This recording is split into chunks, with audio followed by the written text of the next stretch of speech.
Olá pessoal, aqui é o professor Alexander de Matemática, estou aqui trazendo mais um vídeo para vocês e dessa vez vamos continuar aqui a correção da atividade 9, tá? De números inteiros.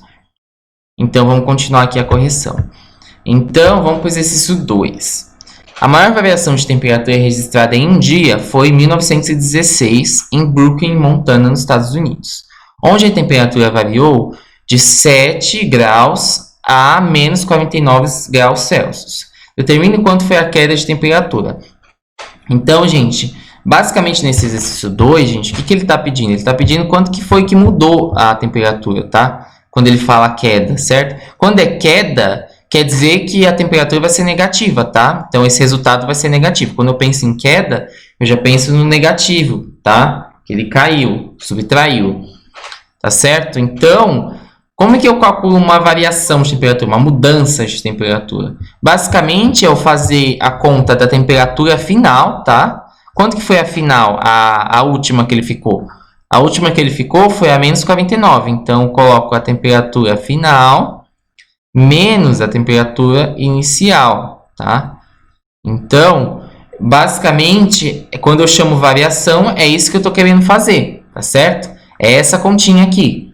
Então, como é que fica aqui com esses... Eu coloquei umas letras aqui, se vocês acostumarem com essas letrinhas. Mas, como é que fica aqui a continha? Como que ficou? Qual que foi a final? É menos 49. Então, vai ser menos 49 menos os 7 graus, que é o inicial, tá certo? Então, qual que é o grau inicial? É menos 7, certo? Então, menos 49 menos 7. Então, como que a gente faz essa continha? Daí, a gente tem que pensar lá naquela questão da dívida que a gente trabalhou no vídeo dessa aula aí, né? Então, como é que fica? Tô devendo 49 lá na cantina, eu vou lá, eu devi 49 reais, gente. É um absurdo dever 49 reais na cantina, mas estou devendo, né? Daí eu vou lá, eu quero comprar lá mais 2 lanches de 3,50 cada um e eu vou continuar devendo 7 reais. A tia deixa eu lá pagar fiado, né? Então, no caso, o que vai acontecer? Eu vou estar com uma dívida de 49 e eu vou acrescentar mais uma dívida de 7. Então, vou somar, né? Mas vou continuar devendo. Então, esse resultado vai ser negativo. Então, o que eu vou ter?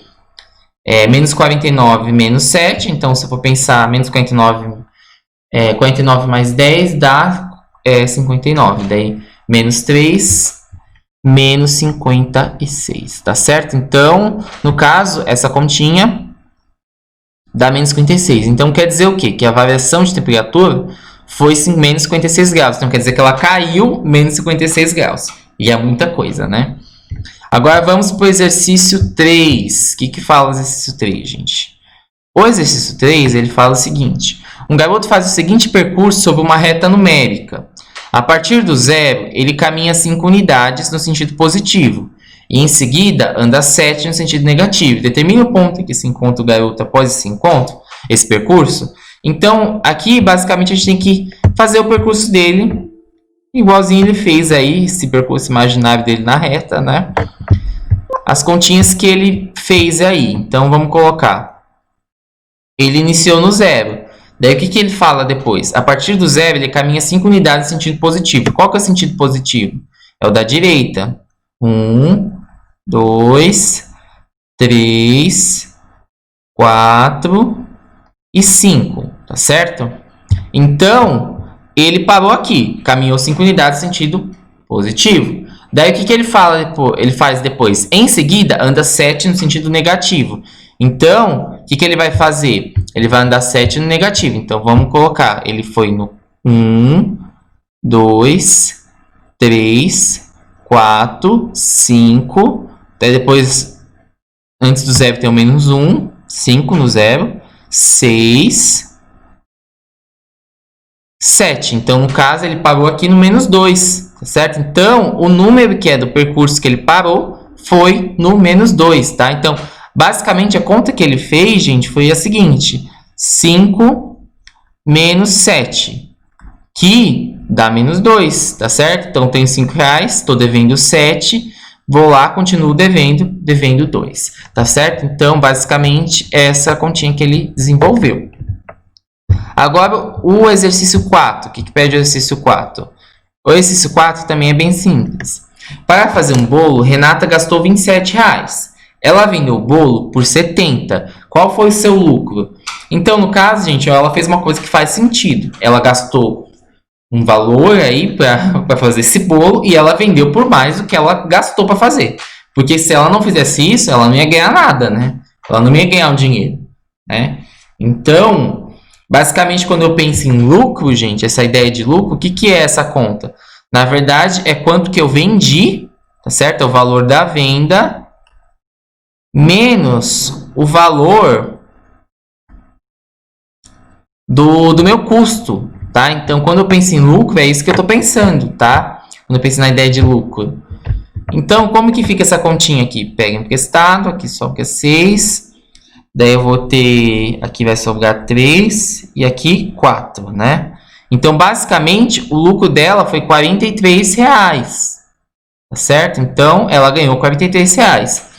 Essa ideia de lucro e prejuízo, gente, é bem interessante a gente pensar sobre. Vamos supor, gente, que ela, por algum motivo, ela vendeu o bolo por R$ 20. Ela gastou 27 e vendeu por 20. Daí o que ela teria? Fazendo essa mesma conta. Então vamos supor que ela vendeu por 20. Então no caso ia ser o valor da venda menos quanto ela gastou. Certo? Fazendo essa continha do jeito que a gente sabe dos inteiros aí. Então ela tem R$ 20.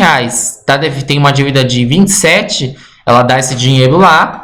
E fica devendo 7. Então, no caso, gente, quando esse valor aí dessa conta do custo e o valor de venda dá negativo, quer dizer, na verdade, que ela teve um prejuízo, tá certo? Então, no caso, o que ela teve foi prejuízo.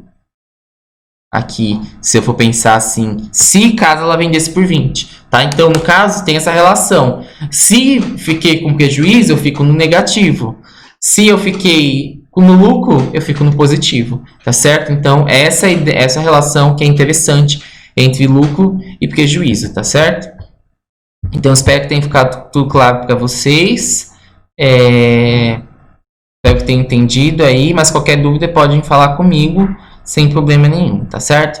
Então, obrigado pelo vídeo e até a próxima. Tchau, tchau.